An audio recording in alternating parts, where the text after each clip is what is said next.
Okay, so the next part of our mini Q is going to be, after we finish our hook exercise, is to read the background essay, which is going to provide us with some information, some vital information, before we review and start to analyze the documents.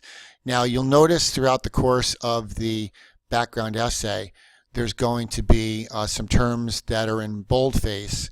These terms, not coincidentally, are the terms that we've also got a study deck for on Quizlet that you can use to study the vocab terms that appear throughout the course of this deck. You see Confederate, Union, Seas, all these things are part of the Gettysburg mini-Q deck out on Quizlet. So let's take a look. You can follow along with this as I'm reading, and you can pause it as you need to make notes.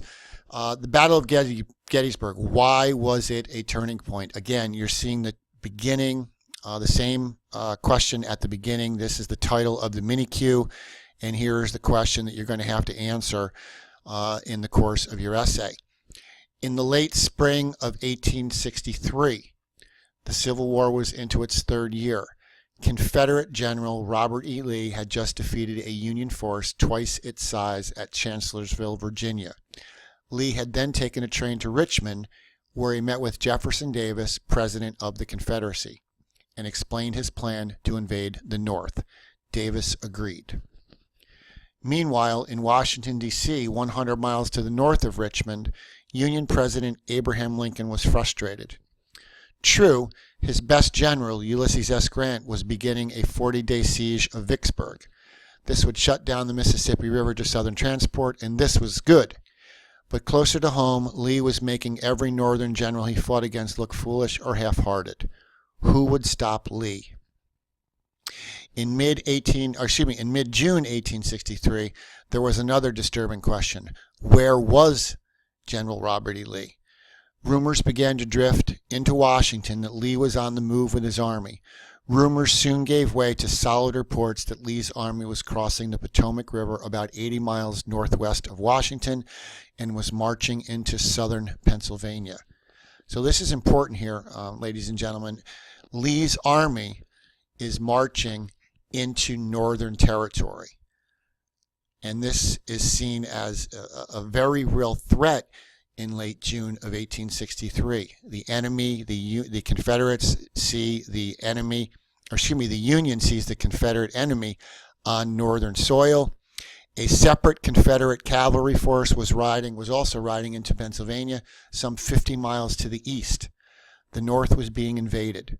Words of panic could be heard on the streets of New York City. Residents of Harrisburg, Pennsylvania, were flocking to the train depot to get out of town. And in the little town of Gettysburg, townspeople waited and worried.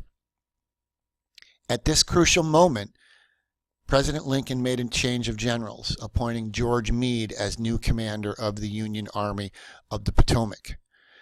Meade received his appointment on June 27th.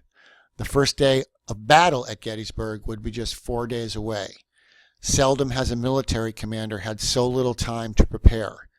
General Meade knew something big was about to happen. He wrote to his wife and said, "Lee has assumed the offensive and is going to strike a blow, and that it will be a very big blow is equally certain." So in this sentence, in this paragraph rather, General Meade, the Union commander at Gettysburg, is expecting something big in the days before July 1st. He's expecting something to happen very, very big involving the Confederate forces. Throughout the last 2 weeks of June, the Union Army had made a forced march from Virginia to try to catch up with Lee. Meade's army numbered 75,000, about the same size as Lee's. But with the armies on a collision course, the days leading up to the battle were deceptively gentle. The cherry trees were heavy with fruit, and the soldiers of both armies nibbled as they marched. In Chambersburg, just west of Gettysburg, young Pennsylvania women wore Union flags on their blouses and drew only smiles and laughs from the passing rebel troops. In nearby Wrightsville, Confederate soldiers even helped a Yankee farmer lift a fallen horse out of a water tank. So even though Meade, the Union general, senses that something is about to happen. In the weeks before the march, for the common soldier, according to this section here, the common soldier on either side might not have felt that same sense of anxiety that the general felt. It was kind of they described it as deceptively gentle, with them picking cherries and picking fruit and even helping an enemy soldier out of a water tank. By the night of June 30th, Union troops had established their positions on much of the high ground around Gettysburg. Thousands of Confederate campfires flickered from the ridges that stretched west of town. The stage was set. Over the next 3 days, Gettysburg would change from a little farm town in southern Pennsylvania to the most famous battle site in American history. Your task is to examine the documents that follow and answer one question. The Battle of Gettysburg. Why was it a turning point of the Civil War? Again, the title of your mini-Q, your main question: why was the Battle of Gettysburg a turning point of the Civil War?